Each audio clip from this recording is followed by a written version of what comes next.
Keir Starmer is reportedly panicking as Labour trails behind Reform UK in the polls, according to party chairman Zia Yusuf. He pointed out that Labour is currently 8 points behind the rising party in the latest YouGov survey. During an appearance on Sky News Sunday Morning with Trevor Phillips, Yusuf stated, "Keir Starmer is panicking because he is significantly behind us in the polls. After securing a substantial majority last year, he now finds himself 8 points behind in the reputable YouGov poll." Hello viewers, welcome to UK Pancakes. If you're new here, please don't forget to subscribe and click the notifications bell so you don't miss any insights about UK elites.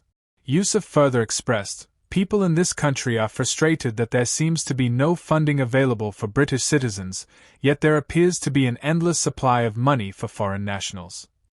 His remarks followed a YouGov poll released earlier this week, which showed Reform UK at 29%, while the Prime Minister's party stood at 21%. The Conservatives ranked third with 19%, the Liberal Democrats at 15%, the Greens at 11%, and the SNP at 2%. Earlier this week, the Prime Minister delivered a significant speech targeting Reform UK leader Nigel Farage, acknowledging him as his primary rival. He remarked, "An independent think tank produced that figure, and it is well supported." The Prime Minister highlighted the financial burden of illegal immigration, stating, "We discussed the seemingly infinite funds for foreign nationals, with £5 billion a year and rising spent on individuals who enter the country illegally and seek asylum." He also mentioned the costs associated with achieving net zero, estimating it to be around £45 billion. John Healey defended the Prime Minister's decision to hold an impromptu press conference aimed at criticising Nigel Farage. The Prime Minister likened the Reform leader to Liz Truss regarding his spending proposals and accused him of poisoning our politics. On Sky News, host Trevor Phillips questioned Healey, saying, his speech contained 1,100 words, with 750 focused on Nigel Farage. "Why is he panicking?" Healey responded, "He's not panicking." However, Phillips pressed on, why would the Prime Minister address a hanger about a man with only 5 MPs during a week filled with threats from Russia and trade wars? This seems like panic. Healey explained, he's confronting a party leader, Nigel Farage, who has recently performed well in local elections. He's challenging a leader who is lenient towards Putin, wants to privatize the NHS, and makes grand promises that he cannot fund or fulfill. The Prime Minister's comments reflect a widespread crisis of public confidence and belief that government can effect change regarding the issues people perceive as wrong in this country. He concluded, Keir Starmer is entirely justified in challenging Nigel Farage on these simplistic, appealing solutions and the unrealistic promises he cannot deliver. The two leaders had a disagreement as new analysis indicated that Farage is likely on track for a significant victory at 10 Downing Street, with a strong majority in the House of Commons. According to calculations based on the latest opinion polls, if a general election were held tomorrow, Reform UK could secure 362 seats. Labour would gain 136 seats, followed by the Liberal Democrats with 62 and the SNP with 38, as suggested by the electoral calculus analysis. In a troubling development for Kemi Badenoch, the Conservatives would fall to 5th place with only 22 seats. This outcome would give Farage a majority of 74 seats, allowing Reform UK to govern independently without needing support from other parties. On Monday, Sir Keir Starmer introduced a series of immigration measures aimed at directly addressing the challenge posed by Reform UK.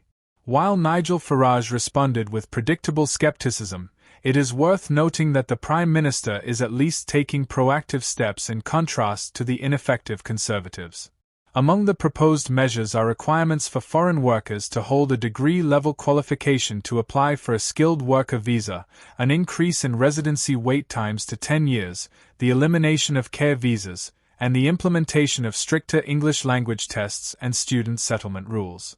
In contrast, Farage suggested the idea of Singapore-style work permits as a more effective solution to the UK's skills shortage, while expressing support for the principle of banning foreign care workers but doubting the government's commitment. Given the long-standing nature of immigration in the UK, one might question the impact of these changes. Even if immigration were halted immediately, the demographic shifts may already be irreversible. Nonetheless, there may still be a need for action. There has never been a democratic mandate in the UK or other Western nations for significant population changes. It raises the question of why policies like work permits and carefully considered permanent residency, similar to those in Singapore, were never adopted by the UK government. It's clear that Labour is feeling anxious, with Sir Keir facing criticism from within his party due to discussions about an island of strangers. Both Labour and the Conservatives are on edge, as Farage is influencing the conversation and the public remains understandably doubtful that a party associated with Tony Blair can be trusted on immigration. However, Farage cannot overlook this change. If enough voters who support him are convinced by Labour's proposals, it could swing public opinion back in Labour's favour. The election is still likely 4 years away, and Sir Keir, unlike Farage, has the backing of the government. Moreover, Labour is at least taking initiative, which the struggling Conservative Party is not. After 14 years of mishandling Brexit, accumulating record debt, and maintaining open-door immigration, who would trust the Conservatives to secure the borders? Kemi Badenoch's party lacks credibility when it comes to challenging Labour. Immigration is not just about numbers but also about quality, and Britain has largely fallen short on both fronts compared to smarter nations like Singapore over the past few decades. The demographic changes are now established, but voters still want action to prevent these changes from accelerating further. Voters desire authenticity and are unlikely to be swayed by Sir Keir's promises. Yet, Farage cannot dismiss the very slim possibility that Labour might actually deliver and undermine reform. Thanks for watching till the end. Drop your thoughts in the comments section. We hope to see you in our next UK Pancakes.